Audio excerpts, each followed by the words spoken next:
तो चलते हैं मेंटल मैथ क्लास 9th के नेक्स्ट क्वेश्चन पर। मैं हूं हरी सर और आप देख रहे हैं मेरा यूट्यूब चैनल चलो कदम बढ़ाए। जो बच्चे हिंदी मीडियम में पढ़ते हैं उनके लिए एक अलग से चैनल है जिसका नाम है मैथ्स विद हरी सर। तो यहाँ पर क्वेश्चन नंबर 38, 39, 40 हम करने वाले हैं।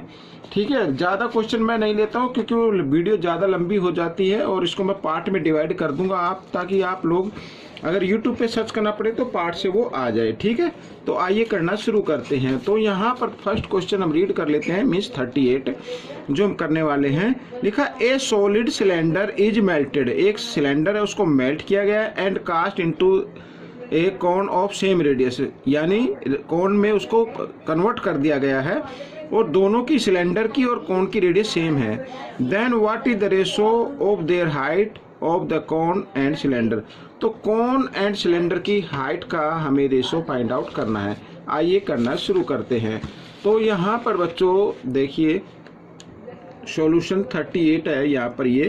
तो अब देखो वॉल्यूम तो सेम होगा ना, मैं बताता हूँ। वॉल्यूम ऑफ सिलेंडर यहाँ पर ये मैंने लिख दिया, वॉल्यूम ऑफ सिलेंडर इक्वल होगा volume of cone, volume of कोन। ठीक है, ये क्या होगा, इक्वल होगा। भाई ये सिलेंडर को ही पिघलाकर ये बनाया गया है और दोनों की रेडियस क्या है, सेम है। तो अब हम लिख लेते हैं वॉल्यूम ऑफ, दो वॉल्यूम ऑफ होता है बच्चों pi r square h, volume of cylinder तो होता है ये, इक्वल यहाँ पर होता है volume of cone 1/3 pi r square h, इस तरीके से। ठीक है, हम ये कर सकते हैं। तो यहाँ पर हमें ये H1 और ये H2, ठीक है, तो ये हमें हाइट का रेशो फाइंड आउट करना है। रेडियस इसमें सेम है तो हम क्या करेंगे, पाई भी है दोनों में, तो हम इनको क्या कर देते हैं, डिवाइड कर देते हैं इस तरीके से। समझ में आया? तो अब H2 को पहले हमें लेना है, तो H1 को हम इधर ले आते हैं बच्चों। ठीक है, तो यहाँ पर हो जाएगा H2/H1, इस तरीके से आप लिख सकते हैं। और यहाँ पर देखिए 3 जब इधर आएगा तो इधर ये डिवाइड में इधर आकर मल्टीप्लाई में हो जाएगा इस तरीके से। तो आपका आंसर आ जाएगा 3:1, ये आपका आंसर बन गया। ठीक है, तो इस तरीके से क्वेश्चन सॉल्व हो गया है। अब हम करेंगे क्वेश्चन नंबर 39। मैं शॉर्ट तरीके से बता रहा हूँ, आपको बिल्कुल ठीक वैसे ही कर लेना है। आइए देखो यहाँ पर 39 क्या कहता है, if the radius of base of right circular cylinder is 3r। अब यहाँ पर बच्चों एक कन्फ्यूजन है, यहाँ पर ये सिलेंडर नहीं है बच्चों, मैं सिलेंडर से भी बताऊंगा और कौन से भी बताऊंगा, ये मिसप्रिंट हो गया है। यहाँ पर आप कौन लिख लीजिए। ठीक है, कौन का हमें ये फाइंड आउट करना है। And its height is equal to the radius of the base, then find its volume. ठीक है, और किस टर्म में करना है, यहाँ पे r टर्म में फाइंड आउट करना है। तो देखो यहाँ पर अब इसमें लिखा है बच्चों जो रेडियस है बेस की, ठीक है, सर्कुलर सिलेंडर कोण में ले लेता हूँ। यहाँ पर एक बार फिर मैं आपको बताना चाहूँगा, ये सिलेंडर की जगह कोण आपको लिख लेना है। ठीक है, तो कोण, तो यहाँ पर मैं ये लिखता हूँ रेडियस ऑफ कोण, रेडियस ऑफ कोण। ठीक है, इस तरीके से। तो रेडियस ऑफ कोण है 3r। अब इसमें साथ में ये भी लिखा हुआ है जो इसकी हाइट्स है, जो इसकी its height is equal to the radius of the base. ठीक है, हाइट जो है वो इक्वल है। अब इसकी हाइट भी हम ले लेते हैं, वो आ जाएगी 3r।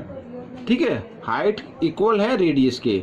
तो अब हमें क्या निकालना है, हमें वॉल्यूम निकालना है। तो वॉल्यूम ऑफ कोण क्या होगा, देखिए वॉल्यूम ऑफ कोण, तो वॉल्यूम ऑफ कोण का फॉर्मूला होता है 1/3 पाई आर स्क्वायर एच। ठीक है, तो 1/3 और पाई तो यूं कर रखो, आर है अपनी क्या है, ये रही। ठीक है ना, 3r, तो 3 यहाँ पर 3r इंटू 3r इस तरीके से, और h यहाँ पर ये 3r, तो इक्वल है। तो यहाँ पर 3 से 3 को आप डिवाइड कर सकते हैं। तो 3 3 जा क्या हो गया 9, और पाई यहाँ पर लिखेंगे, और r की देखो r 3 टाइम्स मल्टीप्लाई है, तो मल्टीप्लाई जब करते तो पावर ऐड हो जाती, तो r की पावर 3। तो ये बच्चों वॉल्यूम आ गया, और इसको यूनिट क्यूब लिख सकते हैं आप चाहे तो, यूनिट क्यूब इस तरीके से। ठीक है, ये आपका आंसर हो गया।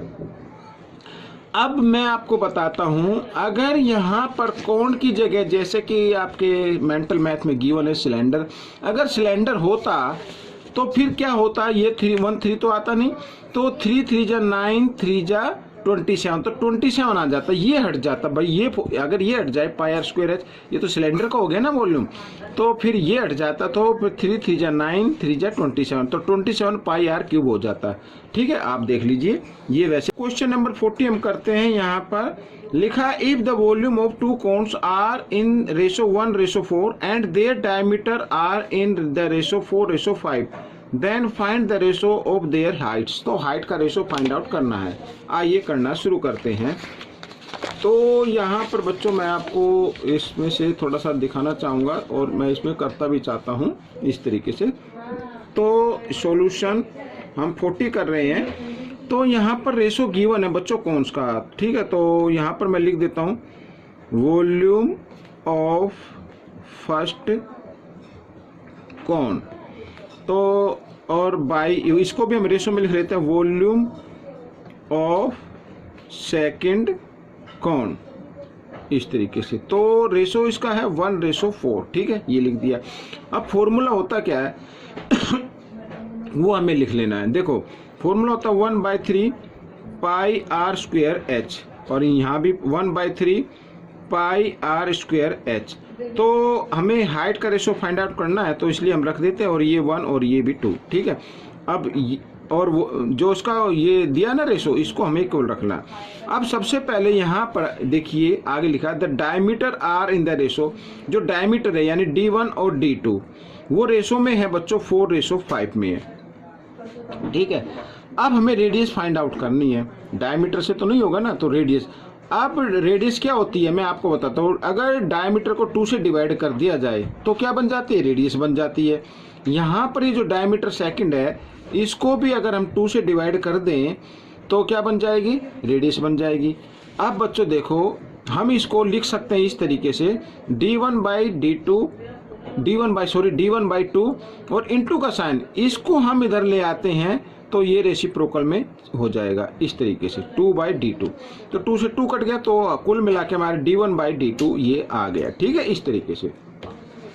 तो ये इक्वल है 4:5 के। तो आइए हम कर देते हैं 1/3 पाई, और R1 की जगह लिखना है ये, तो 4 × 4 हम लिख सकते हैं इसे, और ये H1 तो हमें फाइंड आउट करना ही है, तो साथ में यहाँ भी मल्टीप्लाई का साइन लगा देता हूँ। तो 1/3 पाई, और यहाँ पर जो हमारी ये डू है रेडियस है, रेडियस क्या D2 के इक्वल है और वो है 5, तो लिखेंगे 5 × 5 और इंटू यहाँ पर H2 और यहाँ पर 1/4, ठीक है।